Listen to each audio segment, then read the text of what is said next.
ಬಂಧುಗಳೇ, ಸನ್ಮಾನ್ಯ ಎಂ.ಬಿ. ಪಾಟೀಲ್ರನ್ನ ನಾನು ಬಹಳಷ್ಟು ವೇದಿಕೆ ಮ್ಯಾಗ ನೆನೆಸ್ಕೊಂಡೀನಿ. ಪರಮ ಪೂಜ್ಯರು, ಶತಮಾನದ ಸಂತ, ನಮ್ಮೆಲ್ಲರ ಆರಾಧ್ಯ ದೈವ, ನಡೆದಾಡೋ ದೇವರಾಗಿರ್ತಕ್ಕಂಥ ಸಿದ್ದೇಶ್ವರ ಶ್ರೀಗಳು ಅಮೆರಿಕಕ್ಕೆ ಹೋಗಿ ಭಾರತಕ್ಕೆ ಬರ್ತಾ ಇದ್ರು. ವಿಮಾನ ನಿಲ್ದಾಣ ಪತ್ರಕರ್ತರು ಕೇಳಿದ್ರು, ಬುದ್ಧಿ ಜಗತ್ತಿನ ಇಷ್ಟೆಲ್ಲ ದೇಶಗಳನ್ನ ಸಭೆ ಕರೆದು ಸಹಿತ ಹೋರಾಟದ ಸರ್ ನಾನು ಮುಖ್ಯಮಂತ್ರಿ ಸಭೆಗೆ ಹೋಗಲಿಲ್ಲ. ಆದ್ರೆ ತಮ್ಮಂತವ್ರಿಗೆ ಯಾಕೆ ನಾವು ಗೌರವ ಕೊಡ್ತೀವಿ? ಎಷ್ಟೋ ವೇದಿಕೆ ಮ್ಯಾಗ ನೆನಪು ಮಾಡ್ಕೊಂಡಿನಿ ನಾನು. ನಿಮ್ಮಂತವರು ರಾಜಕಾರಣ ಮಾಡೋದ್ರ ಜೊತೆಗೆ ಆಧ್ಯಾತ್ಮಿಕವಾಗಿ ಮಹಾತ್ಮರಿಗೆ ಗೌರವ ಕೊಟ್ಟು ಈ ಭಾಗದ ಹೋರಾಟ ಅಪೂರ್ಣಗಾಗಲೇ ಬಂದ ತಕ್ಷಣ ಹೇಳಿದ್ರು, ಎಷ್ಟೋ ರಾಜಕಾರಣಿಗಳನ್ನ ಉಲ್ಟಾ ಪಲ್ಟಾ ಮಾಡಿಬಿಟ್ರಿ ಅಪೂರ್ಣ ಅಂತಂದ್ರು. ನಾನಂತೀನಿ ಎಂ.ಬಿ. ಪಾಟೀಲ್ ಸಾಹೇಬ್ರಿಗೆ ನಮ್ಮ ಅಧ್ಯಕ್ಷರು ಬಹಳ ಮನವಿ ಸಲ್ಲಿಸ್ಯಾರ, ಇಲ್ಲಿ ರೋಡ್ ಹೇಳ್ಯಾರ.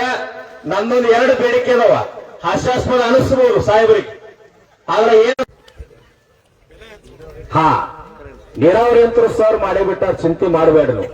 ಅವ್ರದ ವಿಚಾರಧಾರಿಗಳು ಎಲ್ಲಾ ಜಿಲ್ಲಾ ರಾಜಕಾರಣಿಗಳಿಗೆ ಬಂತಾರ, ನಮ್ ಪುಣ್ಯ ಎಲ್ಲರಿಗೂ ಬರ್ಬೇಕು. ಸ್ವಲ್ಪ ಇಲ್ಲ ಹೇಳ್ತೀನಿ, ಒಂದ್ 2 ಸಣ್ಣ ಕರೆಂಟ್ಗಿಂತ ನಮಗ್ ದೊಡ್ಡದೋದ್ರಿ. ರೊಕ್ಕ ಕಬ್ಬಿಂದ ಬಂದದ್ ಬೇರೆ ಕಡೆ ಹೊಂಟದ ಸರ್. ಎಲ್ಲಿ ಹೊಂಟದಂದ್ರ ಸಂಪೂರ್ಣ ನಮ್ಮ ರಾಜ್ಯದಾಗ ಆಧ್ಯಾತ್ಮಿಕ ವ್ಯಕ್ತಿ ಇದ್ರಿ, ಇನ್ನೂ ದೊಡ್ಡ ಸ್ಥಾನಕ್ಕೆ ಹೋಗ್ಲಿ. ಇಂಚಗೇರಿ ಸಂಪ್ರದಾಯ ಬಸವಾದಿ ಪ್ರಮುಖರ ಆಶೀರ್ವಾದ ತಮ್ಮಾಗಿರ್ಲಿ. ನಮ್ಮ ರಾಜ್ಯದ 1ನೇ ಬೇಡಿಕೆ ಅಂತಂದ್ರೆ ಸಂಪೂರ್ಣ ನಮ್ಮ ರಾಜ್ಯದೊಳಗ ಸಾರಾಯಿ ಬಂದಾಗ್ಬೇಕು. ಇಡೀ ನಾಡಿನ ಹೆಣ್ಮಕ್ಳು ತಾಯಂದರ ಆಶೀರ್ವಾದ ನಿಮ್ಯಾಗಿರ್ತೇವೆ ಸರ್. ಅವತ್ತು ನಿಮ್ ಜೊತೆ ಇರ್ತೀವಿ ರೈತ ಸಂಘದವ್ರು. 2ನೇ ಸರ್, ಯಾಕಂದ್ರೆ ಬಿಲ್ ನಿಮಗ್ ಕುಡಿಸೋಕ್ರಿ ಎಲ್ಲರೂ ಕಲ್ಲೆ ಹೊಂಟೈತ್ ನಮ್ಗೆ. 2ನೇ ಸರ್, ಇನ್ನೊಂದು ಬೇಡಿಕೆ ಅಂತಂದ್ರೆ ಬೀದರ್ದಿಂದ ಚಾಮರಾಜನಗರ ಮಟ್ಟ ಭತ್ತ ಆಗ್ಲಿ, ರಾಗಿ, ಜೋಳ ಆಗ್ಲಿ ಎಲ್ಲಕ್ಕೂ ತಮ್ಮ ಅವಧಿಯೊಳಗೆ ಬೆಂಬಲ ಬೆಲೆ ಸಿಗುವಂಗ್, ಒಳ್ಳೆ ರೇಟ್ ಸಿಗುವಂಗ್ ಮಾಡಿದ್ರೆ ರೈತ ಯಾವತ್ತೂ ಆನಂದ ಇರ್ತಾನೆ ಸರ್. ಇದರ ಜೊತೆಗೆ ಇನ್ನೊಂದದ, ಹಗಲು ಹೊತ್ತಿನೊಳಗೆ 12 ತಾಸು ಕರೆಂಟ್ ಕೊಡ್ಬೇಕು, ಅದು ಫುಲ್ ಇರ್ಬೇಕು. ನೀರು ಕೊಟ್ಟಿರಿ, ಮತ್ತೆ ನೀರು ಬಿಡಕ್ ನಮಗ್ ಕರೆಂಟ್ ಬೇಕಲ್ಲ. ಇದು ಒಂದು. 2ನೇದಂತರ ನೀರಾವರಿ ಯಂತ್ರ ತಮಗೆ ಹೇಳಂಗಿಲ್ಲ, ಆಲ್ರೆಡಿ ಮಾಡಿರಿ, ನಡೆದಂಗ ನಾವು ನುಡ್ದಂತ ತಾವು ನಡೆದಿರಿ, ತಮಗೆ ನಾವು ಗೌರವ ಕೊಡ್ತೀವಿ.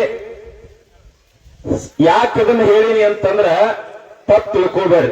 ಎಷ್ಟೋ ಯುವಕರು 12-13 ವರ್ಷ ಆಗಿರ್ತಕ್ಕಂಥ ಯುವಕರು ಸೆರೆ ಕುಡಿದ ರಸ್ತೆ ಒಳಗೆ ನಿಂತಿರ್ತಾವ.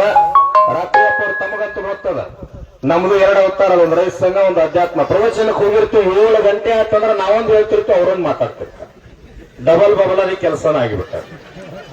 ಧರ್ಮ, ಜಾತಿ, ಮತ, ಪಂಥ, ಪಕ್ಷ, ದೊಡ್ಡವ, ಸಣ್ಣವ, ಮೇಲು, ಕೀಳು ಇವೆಲ್ಲ ಬಿಟ್ಟು ನೀವು ಒಕ್ಕಟ್ಟಾಗಬೇಕು. ಮೊನ್ನೆ ಗುರ್ಲಾಪುರದಲ್ಲಿ ನಮ್ಮ ಚುನಪ್ಪ ಪೂಜಾರಿ ಅವ್ರ ನೇತೃತ್ವದ ಹೋರಾಟ ನಡೆಯಿತು. ಎಷ್ಟ ರಾಜಕೀಯ ಕುತಂತ್ರ ಅಲ್ಲಿ ಪ್ರವೇಶ ಮಾಡಿತು ಅಂತಂದ್ರ ಒಂದು ಶಬ್ದ ಬಳಕೆ ಮಾಡಿದ್ರು,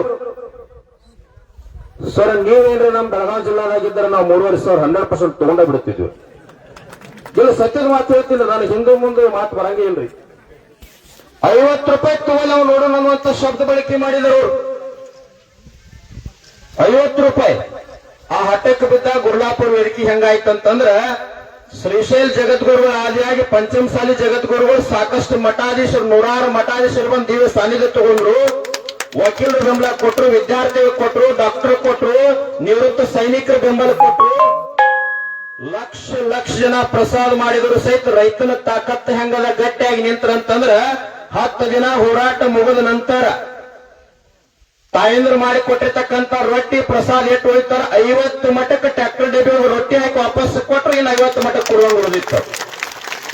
200 ಚೀಲ ಹಾಕಿ ಸ್ಟಾಕ್ ಉಳಿದಿತ್ತು. ರೈತ ಒಕ್ಕಟ್ಟಾದಂದ್ರ ಗಟ್ಟಿ ಆದಂತಂದ್ರ ಬೇಕಾದ ಕೆಲಸವನ್ನು ಮಾಡ್ಕೊಳ್ಳೋದು.